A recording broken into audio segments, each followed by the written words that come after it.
సరిహద్దుల్లో ఆయుధాలు కదులుతున్నాయి. ఇరు దేశాల మధ్య ఒప్పందాలు రద్దయిపోతున్నాయి. పాకిస్తాన్ చేసిన పహల్గాం దాడుల తర్వాత పరిస్థితులు వేగంగా మారిపోతున్నాయి. ఏ క్షణమైనా రెండు దేశాల మధ్య యుద్ధం తప్పదన్న పరిస్థితులు కనిపిస్తున్నాయి. భారత్ పాకిస్తాన్పై గట్టి ప్రతీకారం తీర్చుకునేందుకు సిద్ధమవుతోంది. ఈ దాడిలో పాకిస్తాన్ సైన్యం, లష్కరే-తోయిబా వంటి ఉగ్రవాద సంస్థల పాత్రను భారత్ గుర్తించి అంతర్జాతీయంగా పాక్ను ఒంటరిని చేసే ప్రణాళికలు సిద్ధం చేస్తోంది. భారత సైన్యం పాకిస్తాన్ ఆక్రమిత కాశ్మీర్లోని లష్కరే-తోయిబా, ఇతర ఉగ్రవాద శిబిరాలను లక్ష్యంగా చేసుకుని ఖచ్చితమైన దాడులు చేపట్టే అవకాశముంది. 2019లో బాలాకోట్ ఎయిర్ స్ట్రైక్ల వంటి చర్యలను గుర్తుచేస్తూ ఈ దాడులు మరింత శక్తివంతంగా ఉండవచ్చునని భద్రతా నిపుణులు అంచనా వేస్తున్నారు. డ్రోన్ టెక్నాలజీ, ఖచ్చితమైన ఇంటెలిజెన్స్ ఆధారంగా ఈ ఆపరేషన్లు జరిగే అవకాశముంది. భారత్ దాడి చేయడం ఖాయమన్న అంచనాకు వచ్చిన పాక్ హడలిపోతోంది. సరిహద్దులకు భద్రతా బలగాలను తరలిస్తోంది.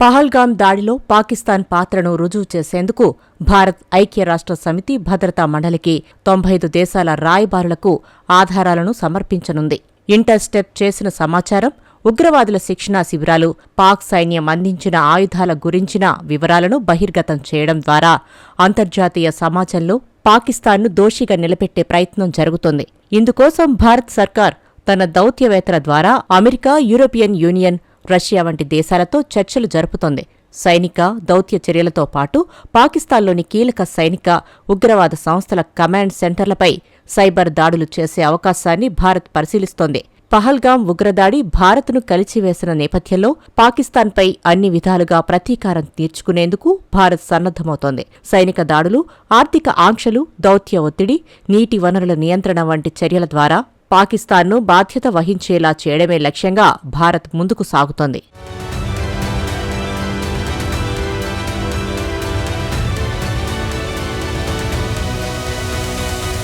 కేంద్ర పెద్దలు పహల్గాం ఘటనపై వరుస సమావేశాలు జరుపుతున్నారు. న్యూఢిల్లీలోని ప్రధాని నివాసంలో జరిగిన సీసీఎస్ సమావేశానికి ప్రధానమంత్రి నరేంద్ర మోదీ అధ్యక్షతన వహించారు.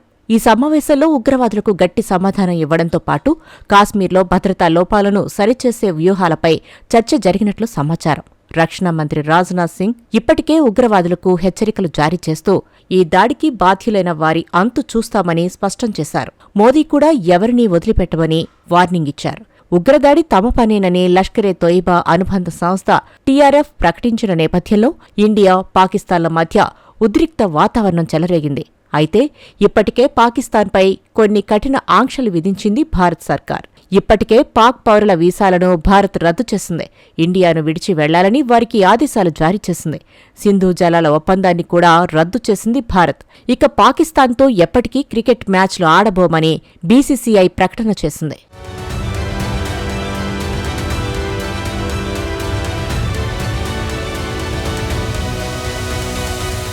ఇప్పటికే పాక్పై భారత్ పలు ఆంక్షలను విధించగా పాకిస్తాన్ కూడా తన చర్యలతో యుద్ధానికి సిద్ధమన్న సంకేతాలిస్తోంది. తాము ఏమాత్రం వెనుకడుగు వేసేది లేదన్న పోకడతో కనిపిస్తోంది పాక్. ఒకవేళ భారత్ దాడి చేస్తే తిప్పుకొట్టాలన్న ఆలోచనలో ముందుకు అడుగులు వేస్తోంది. ఇప్పటికే భారత్పై పాక్ కొన్ని ఆంక్షలు విధించింది. భారత విమానాలకు పాక్ గగనతలాన్ని మూసివేశారు. వాఘా సరిహద్దును కూడా మూసివేసింది పాకిస్తాన్. మిసైల్ పరీక్షలకు సైతం దిగింది పాకిస్తాన్. కరాచీ తీర ప్రాంతాల్లో మిసైల్ టెస్టులను చేపట్టింది. భారతీయులకు సార్క్ వీసాలు రద్దు చేసింది. అలాగే ఇప్పటికే సెలవుల్లో ఉన్న సైన్యానికి సెలవులను కూడా రద్దు చేసింది పాక్. దీన్ని బట్టి చూస్తే యుద్ధానికి పాకిస్తాన్ కాలు దూవుతున్నట్టే కనిపిస్తోంది.